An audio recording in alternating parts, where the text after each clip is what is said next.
Marcus Williams stood at the grocery store checkout line, counting crumpled dollar bills and loose change in his palm. His 6-year-old daughter Emma tugged at his worn jacket, pointing at the candy display with hopeful eyes.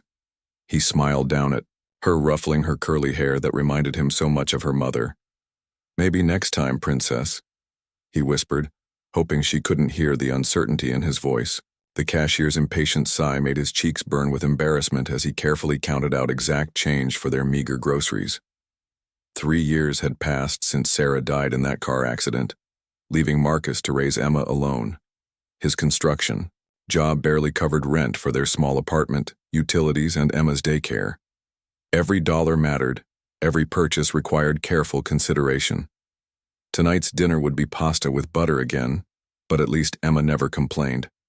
As they walked to their beat-up Honda Civic in the parking lot, Marcus noticed the police cruiser parked near the entrance. Officer Derek Sullivan leaned against his patrol car, chatting with another officer. Marcus recognized him immediately. Sullivan had pulled him over twice in the past month for minor infractions, each encounter leaving Marcus feeling humiliated and frustrated. Emma skipped ahead, her small backpack bouncing with each step.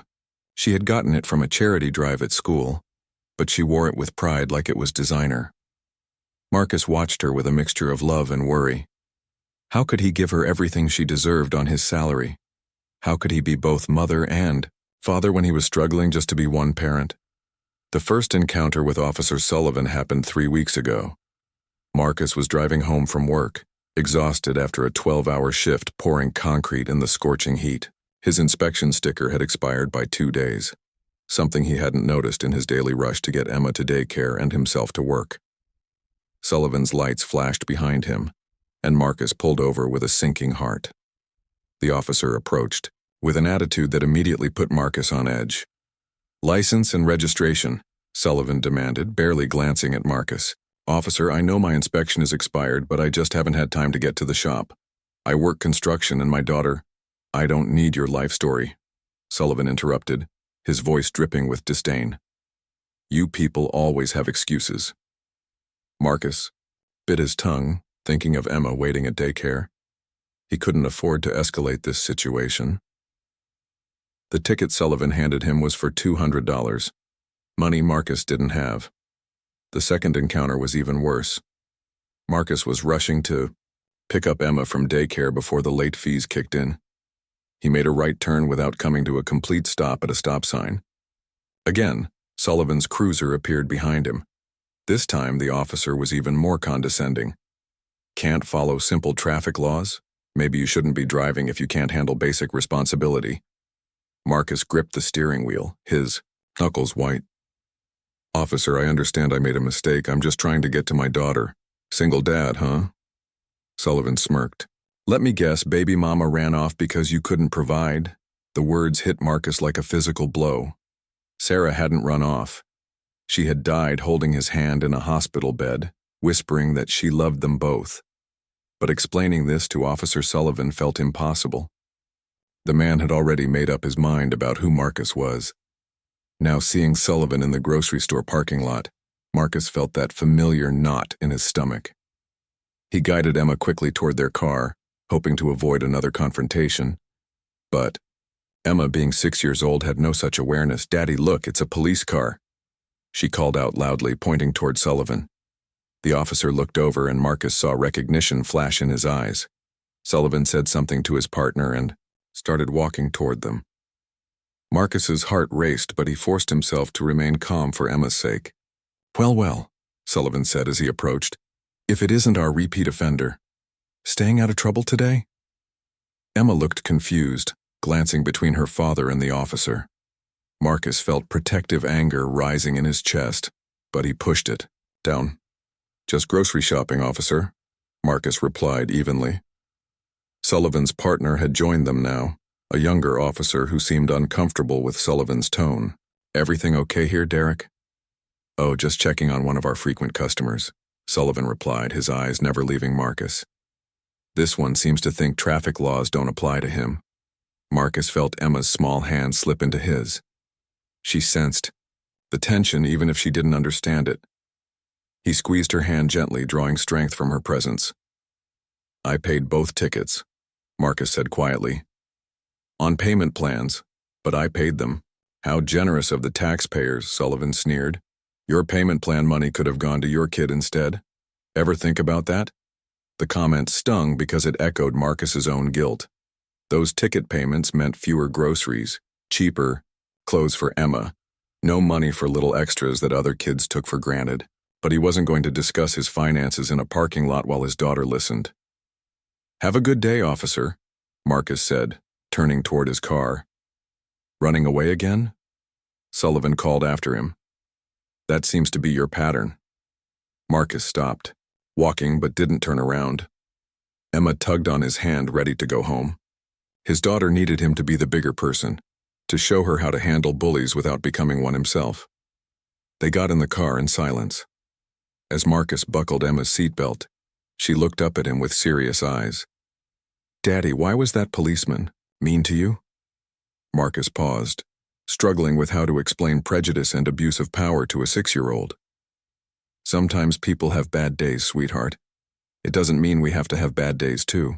But you're a good daddy, Emma said firmly. You work hard and you make me pancakes on Sundays. Marcus smiled despite the heaviness in his heart. Thank you, Princess. That means everything to me. As they drove home, Marcus had no idea that in just a few hours his life would intersect with Officer Sullivan's in a way that would change everything. He had no way of knowing that the man who had humiliated him twice would soon need Marcus more than anyone else in the world. The evening sun cast long shadows across their neighborhood as they pulled into their apartment complex. Marcus helped Emma with her backpack, and they climbed the stairs to their second-floor unit. Inside, Emma immediately went to her coloring books while Marcus started preparing dinner. But outside, events were already in motion that would test every ounce of courage Marcus Williams possessed. Emma fell asleep on the couch while Marcus cleaned the dishes from their simple dinner. He carried her to her small bedroom, tucking her favorite stuffed elephant under her arm. The apartment was quiet except for the hum of their old refrigerator and the distant sound of traffic. Marcus sat at their kitchen table with a stack of bills and his calculator. Rent was due in 5 days, and even with the payment plan for those traffic tickets, money was tight. He worked out numbers on the back of an envelope, trying to figure out how to stretch his paycheck until Friday. His phone buzzed with a text from his foreman. Tomorrow's job had been moved up 2 hours, which meant he needed to drop Emma at daycare early. Mrs. Rodriguez next door sometimes helped when his schedule changed, but he hated asking. Everyone had their own problems. Around 9 o'clock, Marcus decided to walk to the corner store for milk. Emma was sleeping soundly, and he would only be gone 10 minutes. The evening air was cool, and the walk helped clear his head. He thought about Sarah, wondering what she would say about their situation.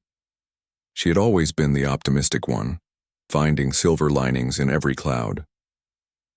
The corner store was run by Mr. Kim, an elderly Korean man who had always been kind to Marcus and Emma. Tonight, Mr. Kim seemed nervous, glancing frequently at the windows and checking the locks on his cash register. "Everything okay, Mr. Kim?" Marcus asked as he grabbed a gallon of milk. "Strange cars driving by all day," Mr. Kim replied. "Same car, over and over. Makes me worry."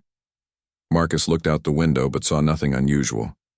The neighborhood had its problems, but it was generally quiet. "Want me to wait until you close up?" No. You go home to Emma. I close soon anyway." Marcus paid for the milk and started walking back toward his apartment.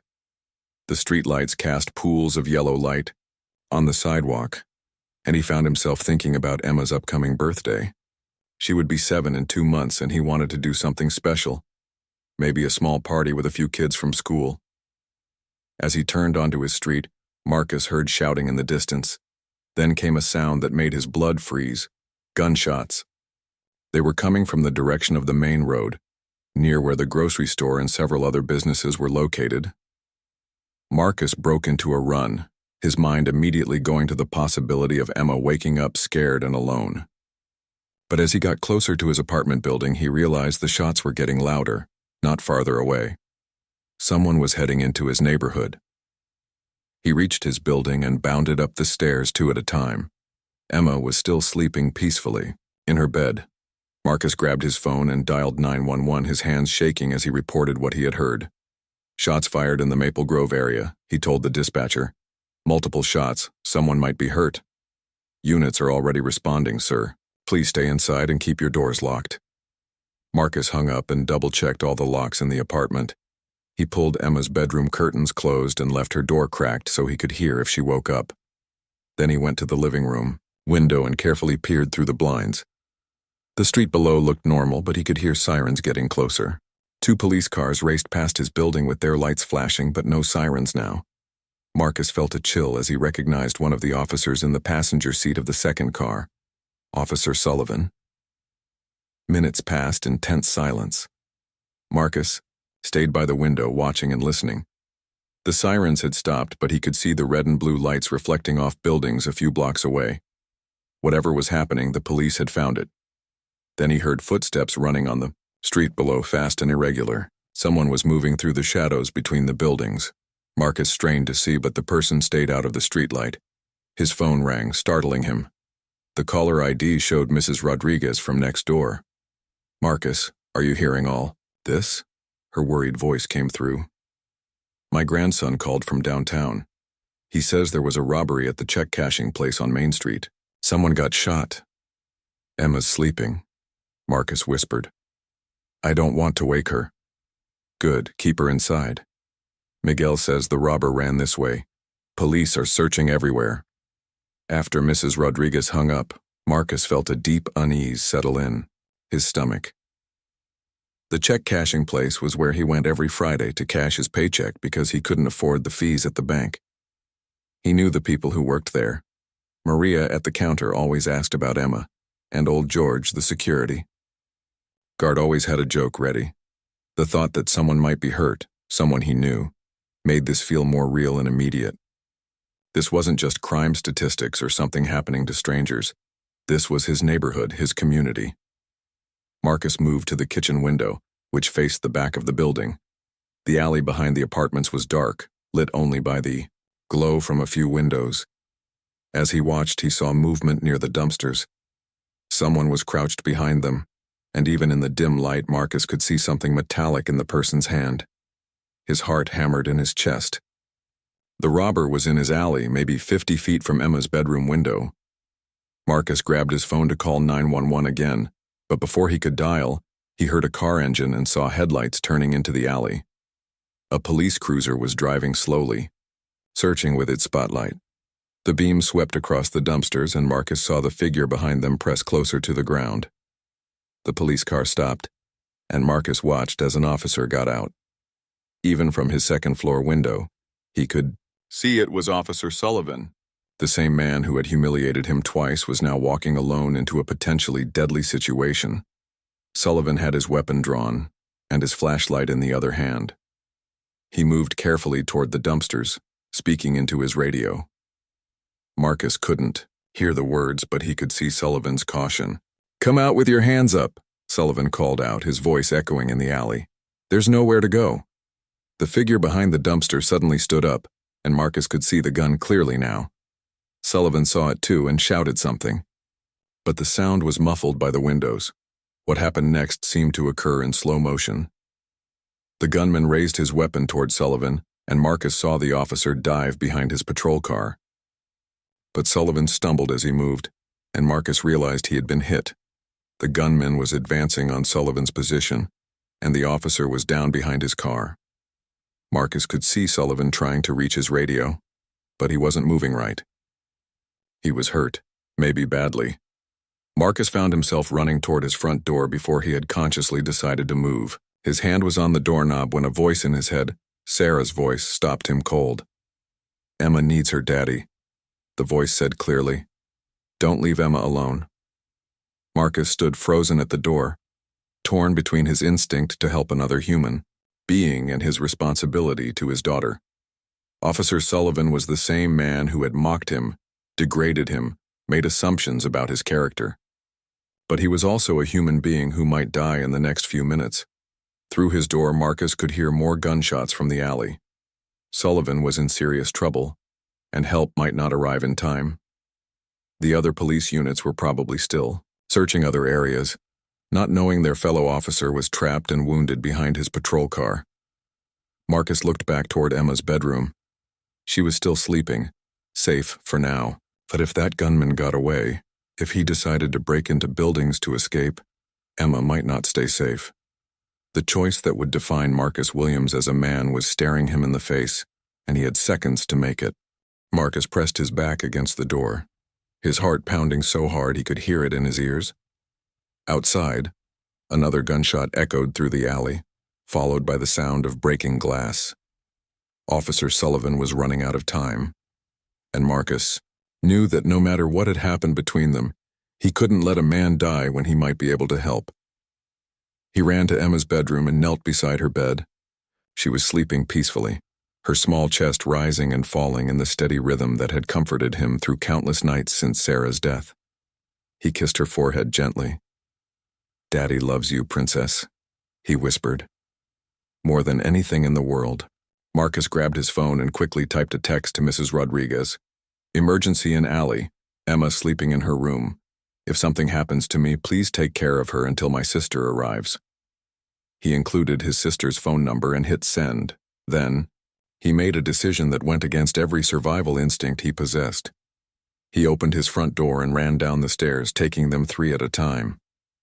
The building had a back exit that opened into the alley, and Marcus headed straight for it. The sound of his work boots on the concrete steps seemed impossibly loud. As he reached the back door, he could hear Sullivan's labored breathing from behind the police car. The officer was trying to stay conscious, but Marcus could tell he was losing the battle. "Where are your backup units?" the gunman was shouting. "I know you called for help." Marcus peered through the small window in the back door. The gunman was young, maybe early 20s, with wild eyes and shaking hands. Blood was splattered on his shirt, and Marcus realized this person was probably wounded too, which made him even more dangerous. Sullivan was slumped against the rear tire of his patrol car, his uniform dark with blood. He was clutching his radio, but his hand kept slipping. The officer who had mocked Marcus for being unable to provide for his family was now fighting for his own life. Marcus thought about Emma sleeping upstairs, about the promise he had made to Sarah that he would always put their daughter first. But he also thought about the man he wanted Emma to grow up knowing her father had been. Did he want her to know that when someone needed help, her daddy had hidden inside while they died? The back door opened quietly and Marcus stepped into the alley. The gunman was about 20 feet away, focused entirely on Sullivan. Marcus moved as quietly as he could toward a pile of construction materials that had been left behind the adjacent building. His years in construction had taught him to move carefully in work boots, and the skills served him now. From his new position, Marcus could see Sullivan more clearly. The officer had been shot in the shoulder and was losing blood steadily. His face was pale, and his breathing was shallow. Without medical attention soon, he wouldn't survive. The gunman raised his weapon again, pointing it toward Sullivan's hiding spot. "Come out, pig. This ends tonight." Marcus knew he had maybe seconds before the gunman fired again. He looked around desperately for anything that could help. The construction materials beside him included lengths of rebar, concrete blocks, and a wheelbarrow full of broken brick. Without allowing himself to think about the consequences, Marcus grabbed a chunk of concrete and hurled it as hard as he could at the dumpster on the far side of the alley. The crash was loud enough to make the gunman spin around, his weapon following his gaze. "Who's there?" the gunman screamed. "Show yourself." Marcus was already moving, using the distraction to get closer to Sullivan's position. The officer looked up as Marcus approached, his eyes wide with confusion and disbelief. "What are you doing here?" Sullivan whispered, recognizing Marcus even through his pain. "Getting you out of here," Marcus replied quietly. He could see that Sullivan's shoulder was badly wounded, but the officer was conscious and could probably move with help. "You need to go," Sullivan said. "This isn't your fight." "Yes, it is," Marcus replied. "You're hurt and I'm not leaving you here." The gunman was still looking toward the dumpster, trying to figure out what had made the noise. Marcus knew they had maybe 30 seconds before the man realized it was a distraction. "Can you stand?" Marcus asked Sullivan. I think so, but I can't run. We don't need to run far, just to the building. Marcus helped Sullivan to his feet and immediately felt the officer's weight against him. Sullivan was bigger than Marcus, but years of construction work had made Marcus strong. He wrapped his arm around Sullivan's waist and started moving toward the back door of the apartment building. They had made it about 10 feet when the gunman realized what was happening. Hey, the gunman shouted, turning his weapon toward them. Stop right there! Marcus felt Sullivan tense beside him, but he kept moving. The back door was only 15 feet away, but it felt like a mile. Behind them, he could hear the gunman's footsteps on the pavement. I said stop. A gunshot rang out, and Marcus felt something hot graze his upper arm. The bullet had missed both of them by inches, striking the brick wall beside the door. Marcus pushed Sullivan ahead of him, shielding the wounded officer with his own body. Go, go, go, Marcus shouted, all pretense of stealth abandoned. They reached the door and Marcus yanked it open, practically throwing Sullivan inside before diving in after him. Another gunshot exploded behind them, the bullet striking the metal. Dr. Frame where Marcus had been standing a second earlier. Inside the building, Sullivan collapsed against the wall, breathing heavily. Marcus slammed the door shut and turned the deadbolt, knowing it wouldn't hold the gunman for long if he really wanted to get in. Why? Sullivan asked, looking at Marcus with confusion and something that might have been gratitude. Why would you help me? Marcus was breathing hard, the adrenaline making his hands shake. Because it was the right thing to do. After how I treated you, this isn't about that, Marcus said firmly. This is about not letting someone die when I could help. Sullivan tried to sit up straighter, wincing with pain. Your daughter, Emma, is she safe? Marcus was surprised that Sullivan remembered Emma's name. She's upstairs sleeping, hopefully. You left her alone to help me? I texted my neighbor. If something happens to me, she'll take care of Emma. Sullivan stared at Marcus for a long moment. I was wrong about you. Completely wrong. Before Marcus could respond, they heard the gunman trying the door handle. Then came the sound of something heavy hitting the door repeatedly. The gunman was trying to break it down. He's not giving up, Sullivan said. Marcus looked around the hallway. They were in the back entrance of the building with stairs leading up to the apartments and a door leading to the basement storage area. The front entrance was on the other side of the building, but getting there would mean exposing themselves in the hallway. Can you make it upstairs? Marcus asked.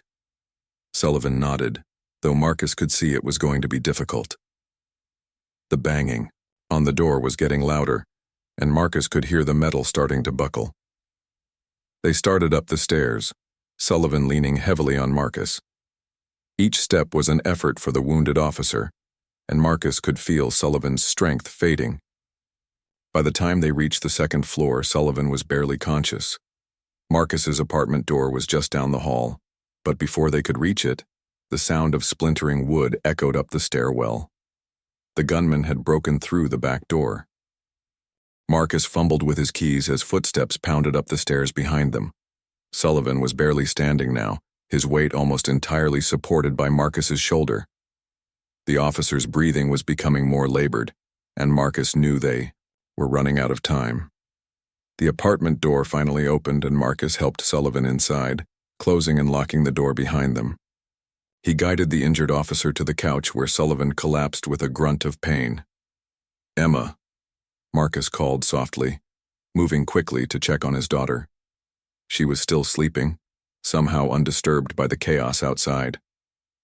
Marcus carefully closed her bedroom door and returned to Sullivan.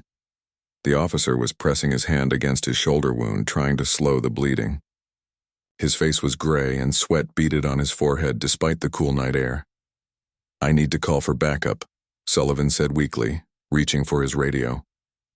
I already called 911 when I first heard the shots, Marcus replied. They said units were responding.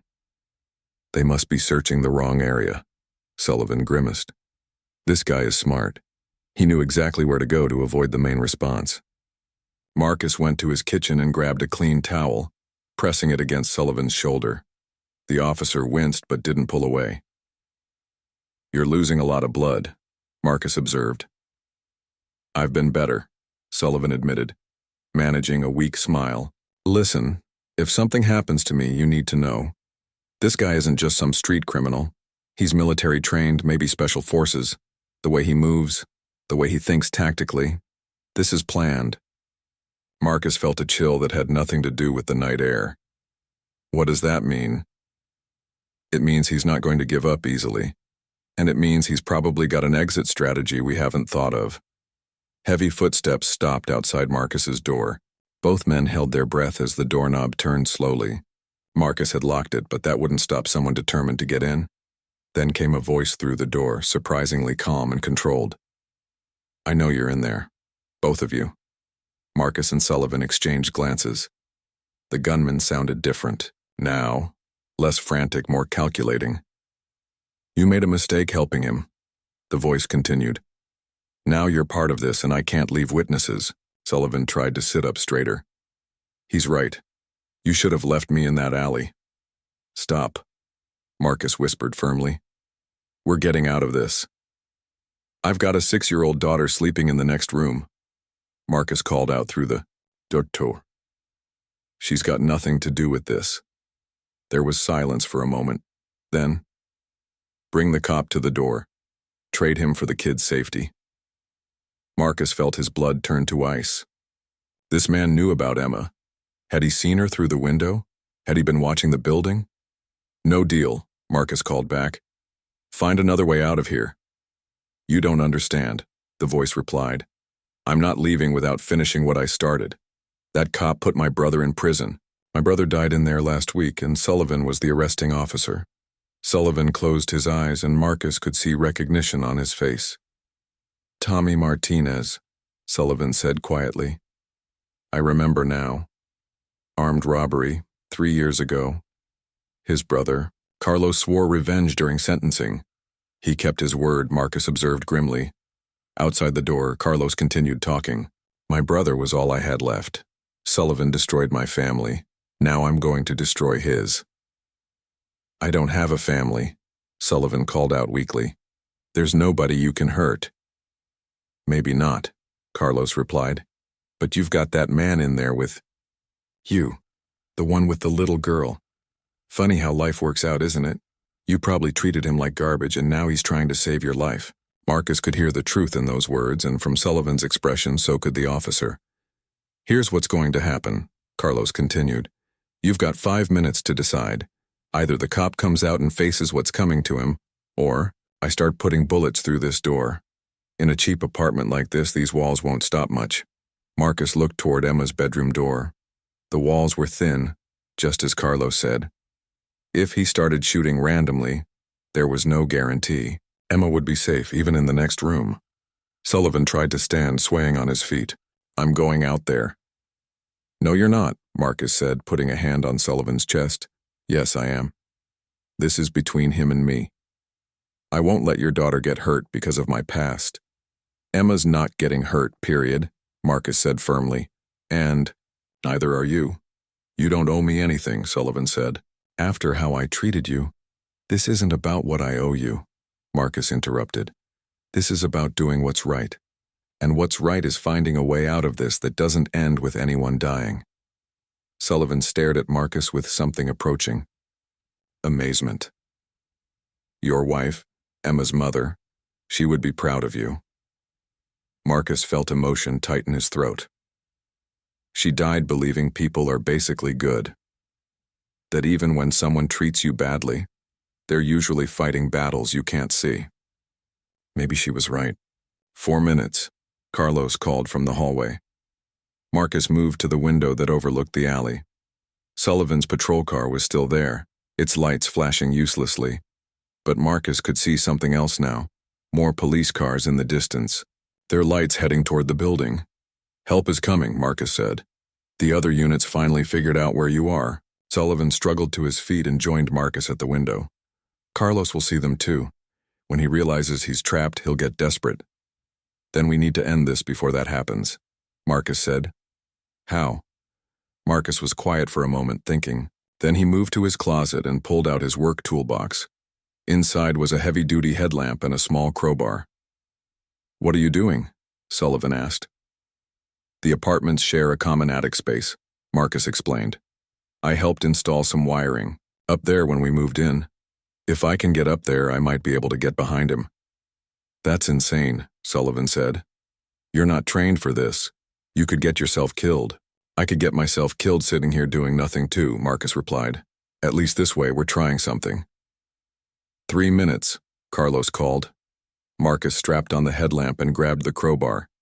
Keep him talking. Make him think. We're still negotiating. Marcus, Sullivan said, grabbing his arm. If something happens to you, what happens to Emma? My sister will raise her, Marcus said quietly.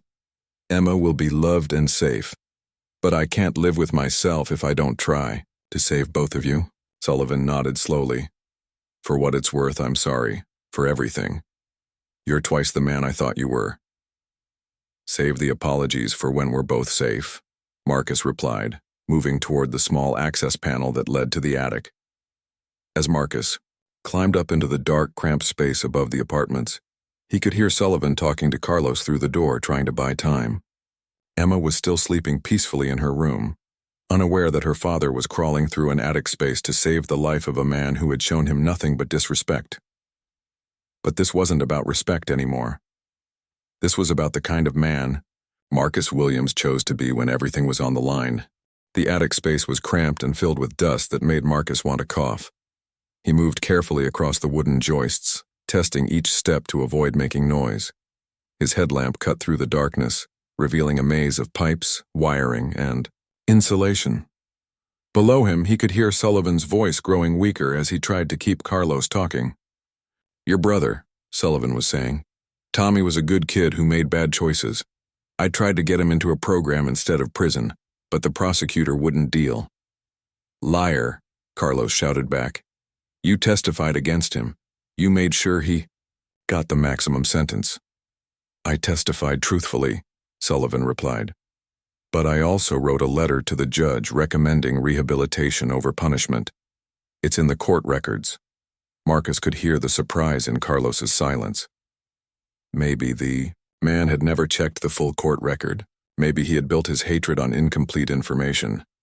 Marcus reached the area above the hallway and carefully lowered himself until he could peer through a small gap in the ceiling tiles. Carlos was directly below him, about 8 feet away, his gun trained on Marcus's apartment door. The man looked exhausted and desperate. His shirt was soaked with blood from what appeared to be a wound in his side. Marcus realized that Carlos had probably been shot during the original robbery, which explained why he was making such erratic decisions. 2 minutes, Carlos called, out, but his voice lacked the earlier conviction. Through the gap in the ceiling, Marcus could see the stairwell behind Carlos. Police officers were moving quietly up the stairs, their weapons drawn. They would be in position soon, but Marcus worried about what would happen when Carlos saw them. A desperate, wounded man with a gun could do a lot of damage in a confined hallway. Marcus made a decision that went against every instinct for self-preservation he possessed. He removed a ceiling tile as quietly as possible and lowered himself through the opening. His construction experience had given him strong arms and good body control, and he dropped silently to the floor behind Carlos. The gunman sensed movement and started to turn, but Marcus was already moving. He tackled Carlos around the waist, driving him away from the apartment door and toward the stairwell. The gun went off as they hit the ground together, the bullet embedding harmlessly in the ceiling. Carlos was wounded and exhausted, but desperation gave him strength. He threw an elbow that caught Marcus in the ribs, knocking the wind out of him. The two men struggled for control of the weapon as they rolled on the narrow hallway floor. "Drop the weapon!" The police officers had reached the second floor and were shouting commands, but Marcus and Carlos were too entangled for the officers to get a clear shot. Marcus managed to pin Carlos's gun hand to the floor, but the man was fighting with the fury of someone who had nothing left to lose. Marcus felt Carlos's other hand clawing at his face, trying to reach his eyes. "Your brother," Marcus gasped out between struggles, "wouldn't want this. He wouldn't want you to hurt innocent people." "You don't know anything about my brother," Carlos snarled, but Marcus could hear pain in his voice that went beyond his physical wounds. "I know he's dead," Marcus said, still fighting to control the gun. "And I know that killing people won't bring him back. It'll just put you in the same place he was. He died alone, Carlos screamed, tears mixing with the sweat on his face. They wouldn't even let me visit him the last month. Said he was too dangerous. Marcus felt Carlos's grip on the gun weakening as emotion overwhelmed the man's rage. Then don't die alone too, Marcus said quietly. Let us help you. For a moment, Carlos stopped fighting entirely. Marcus could see the pain in the young man's eyes, the grief that had twisted into something destructive. This wasn't a hardened criminal. This was a broken person who had lost the only family he had left. I can't go to prison, Carlos whispered. I can't end up like Tommy. Prison doesn't have to be a death sentence, Marcus replied, still holding Carlos's gun hand firmly. There are programs, education, ways to build a different life. The police officers were closer now, but they were holding back, sensing that Marcus was getting through to Carlos in a way their commands couldn't. Why do you care? Carlos asked, his voice breaking. You don't even know me. Because I'm a father, Marcus said simply. And somewhere, your parents are grieving one son and terrified of losing another. I can't imagine Emma in your situation, but I'd want someone to show her mercy. Carlos's grip on the gun went completely slack. Marcus carefully took the weapon and slid it across the floor toward the police officers. Carlos didn't resist, he just lay there, staring at the ceiling, tears streaming down his face. I miss him so much, Carlos said quietly. He was all I had. I know, Marcus replied, sitting up but staying close to Carlos. I lost my wife 3 years ago. Some days I still don't know how to keep going. But I have to, for Emma. The police officers moved in then, but they did so gently, recognizing that the immediate threat had passed. Carlos didn't resist as they handcuffed him and began checking his wounds. The gunshot injury to his side was serious but not life-threatening. Get him to a hospital, one of the officers instructed, and make sure he gets a good lawyer. Marcus stood up slowly, his ribs aching from Carlos's elbow. His apartment door opened and Sullivan emerged, still pale but standing under his own power. The officer looked at Marcus with an expression of complete amazement. You could have been killed, Sullivan said. So could you, Marcus replied. So could Emma. Sometimes you have to take risks to protect what matters. How did you know you could get through to him? Marcus looked down at Carlos, who was being carefully lifted onto a stretcher by the paramedics. I didn't. But I knew he was in pain.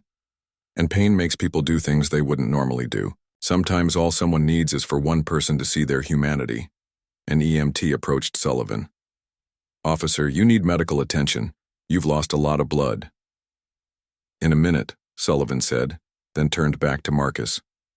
I need to say something. First, Marcus waited, watching as Sullivan seemed to struggle with words. I was wrong about you, Sullivan began. Completely, absolutely wrong.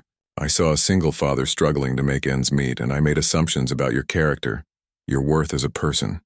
I was unprofessional, disrespectful, and cruel. You don't need to, Marcus started to say. Yes, I do, Sullivan interrupted. Because tonight you showed me what real character looks like. You risked your life for someone who had treated you terribly.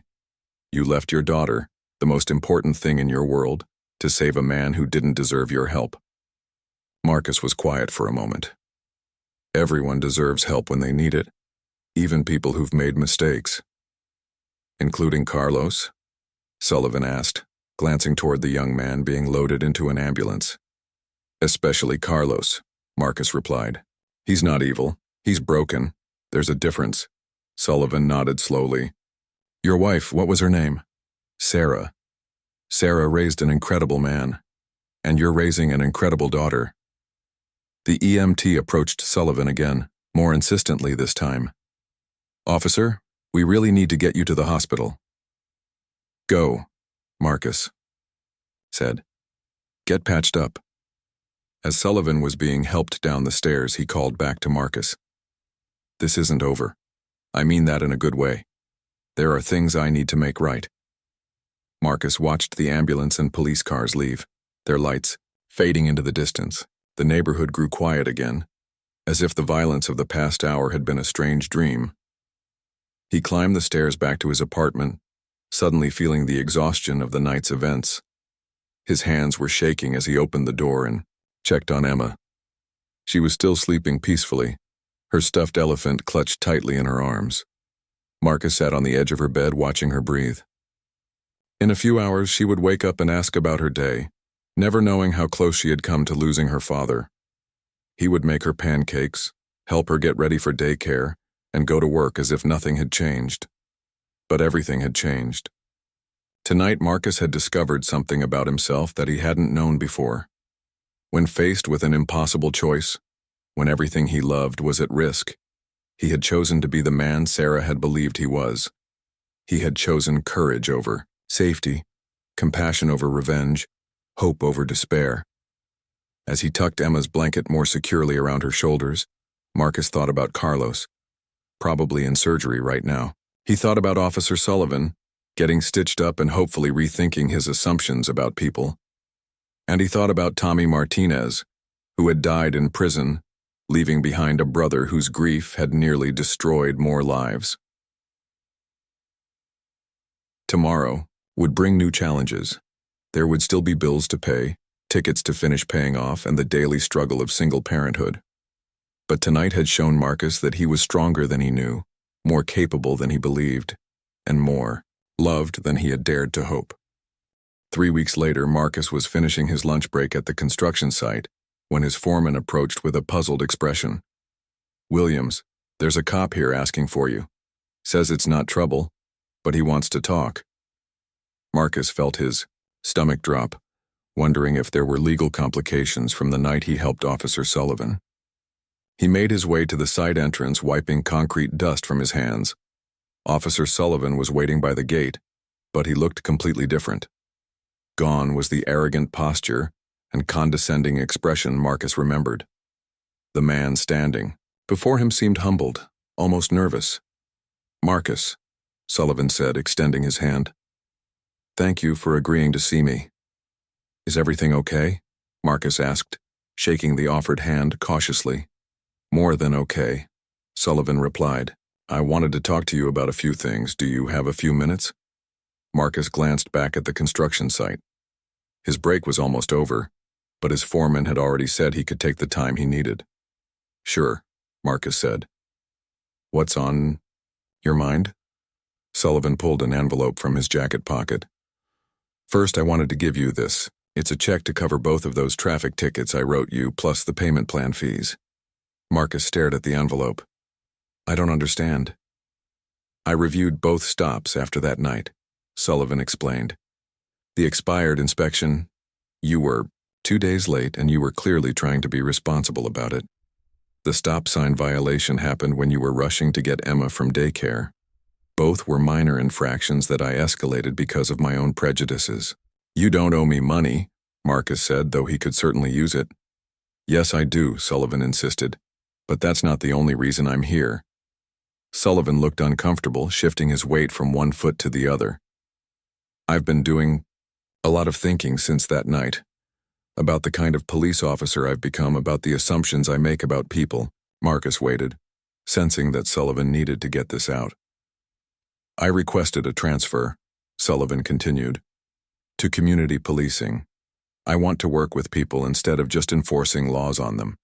And I've enrolled in some courses about unconscious bias and community relations." "That's good," Marcus said simply. "I also wanted you to know Carlos Martinez. I've been visiting him in the hospital and now in jail. His lawyer says the prosecutor is willing to consider a plea deal that focuses on rehabilitation instead of just punishment. Your actions that night, the way you talked to him, it's all part of his defense." Marcus felt a mix of relief and sadness. "How is he?" "Better," Sullivan said. "Physically healed, and he's seeing a grief counselor. He asked me to give you this." Sullivan handed Marcus a letter. The handwriting was careful, like someone who wasn't used to writing much. "Mr. Williams," the letter began, "I don't know if you'll ever read this, but Officer Sullivan said he would try to get it to you. I wanted to say thank you for stopping me that night. I was so lost in my anger that I couldn't see anything else. You saw me as a person when I had forgotten how to be one, My brother Tommy always said that family takes care of family. That night you treated me like family when you had every reason to let me destroy myself. I'm going to get help. And I'm going to try to live in a way that would make Tommy proud instead of ashamed. Thank you for giving me that chance. Marcus folded the letter carefully and put it in his pocket. Is he going to be okay? I think so, Sullivan said. He's got a long road ahead, but he's walking it now instead of running from it. They stood in comfortable silence for a moment, watching the construction crew work on the building behind them. There's something else, Sullivan said. The reason I originally wanted to become a police officer was to help people. Somewhere along the way, I lost sight of that. Watching you that night, a man who had every reason to hate me risking everything to save my life. It reminded me what service actually looks like. You would have done the same thing, Marcus said. No. Sullivan shook his head. I don't think I would have. That's what I'm trying to change about myself. Marcus's foreman was waving him back to work. I should get back, Marcus said. Of course, just one more thing. Sullivan reached into his other pocket and pulled out a small wrapped, win for Emma. I know her birthday is coming up. Marcus took the box with surprise. How did you know about her birthday? I may have asked around, Sullivan said with the first genuine smile Marcus had ever seen from him. It's a small gift, nothing fancy, but I wanted her to have something nice. Marcus unwrapped the box to find a beautiful children's watch with a purple band and sparkly face. It was exactly the kind of thing Emma would love, practical but pretty. This is too much, Marcus said. It's not nearly enough, Sullivan replied, but it's a start. That evening, Marcus gave Emma the watch over dinner. Her eyes lit up with delight as she strapped it onto her small wrist. It's so pretty, Daddy. Who gave it to me? Marcus had wrestled with how to explain this. Remember that night a few weeks ago when there were police cars in our neighborhood? Emma nodded. She had woken up briefly during the commotion but had gone back to sleep quickly. One of the police officers wanted to give you a birthday present to say thank you for being such a good girl while everything was happening. Can I write him a thank you note? Emma asked. That's a great idea, Princess. Later that night, after Emma was asleep, Marcus sat at his kitchen table and thought about how much had changed in 3 weeks. The man who had humiliated him in parking lots and traffic stops had become someone trying to learn from his mistakes. A young man consumed by grief and anger was learning to channel those feelings into healing instead of destruction. Marcus pulled out his phone and found Sullivan's number, which the officer had given him that afternoon. Thank you for the watch, Marcus texted. Emma loves it. And thank you for checking on Carlos. That means a lot. The response came back quickly. Thank you for showing me what a real man looks like. Emma is lucky to have you as a father. Marcus stared at the message for a long time. 3 weeks ago, he had been a struggling single father who felt invisible and disrespected. Tonight, he realized that the respect he had been seeking from others had been inside him all along. It had just taken an impossible situation to bring it to the surface. He thought about Sarah and what she would say about everything that had happened. She would probably tell him that she had always known he was capable of extraordinary things, that being a good man wasn't about what others thought of you, but about what you were willing to do when no one was watching. Marcus got up and checked on Emma one more time before going to bed. She was sleeping peacefully, her new watch on the nightstand beside her bed. Tomorrow she would go to school and show it off to her friends. She would tell them about the nice police officer who gave it to her, not knowing that the same man had once made her father feel small and worthless. But that was okay. Emma would grow up in a world where people could change, where mistakes could be forgiven, and where courage looked like an ordinary father, making an extraordinary choice when everything he loved was on the line. As Marcus turned off the lights and headed to his own room, he smiled thinking about Emma's thank you note to Officer Sullivan. She would probably draw a picture and use her best handwriting, the way she did for all her important letters. And somewhere across town, a police officer who was learning to see people differently would probably frame that note and keep it as a reminder of why he became a cop in the first place. Because sometimes the most important lessons come from the people we least expect to teach us, and sometimes the greatest heroes are just ordinary parents doing whatever it takes to protect the ones they love.